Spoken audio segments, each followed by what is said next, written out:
আসসালামু আলাইকুম রহমতুল্লাহ।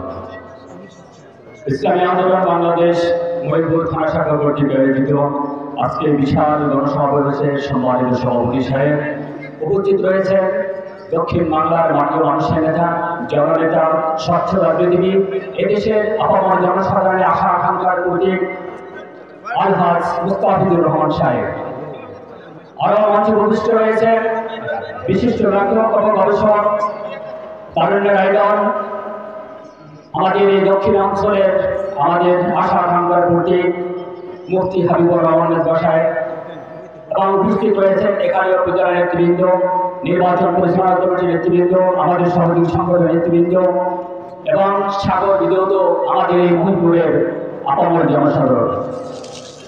আজ বাংলাদেশে 54 বছরের পরে একটি পরিবর্তনের একটি সুযোগ আপনারা আমার কাছে এসেছে, ঠিক কিনা বলে? এই সুযোগ যদি আমরা এবার হাতে না নিতে পারি তা বাংলাদেশে আবার নব্বই স্বৈরাচার এসে আমাদের উপর প্রতিশোধ দেবে, ঠিক কিনা বলে? এই গণিমত এই সুযোগকে এই দক্ষিণ অঞ্চল থেকে আপনাদের কাছে রেখে গেলাম, যে দক্ষিণ অঞ্চল থেকে এই বিজয়ের সূচনা ইসলামের বিজয় এবং ন্যায়ের বিজয় যেন হতে চায়, ঠিক কিনা বলে? আমাদের মহিপুরবাসী এই সুযোগ আমাদের আর কখনো আসেনি।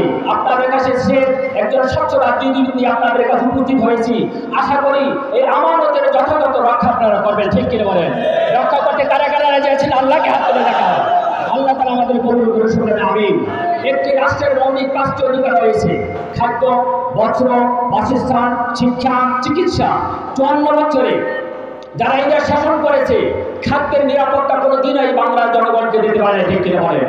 আজও ঋণের কারণে মাকে হত্যা করে, সন্তানকে হত্যা করে, নিজে আত্মহত্যা করে, ঠিক কিনা বলেন?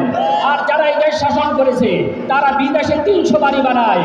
এই অবস্থা বাংলা আর কখনো হতে দেব না, ঠিক কিনা বলেন?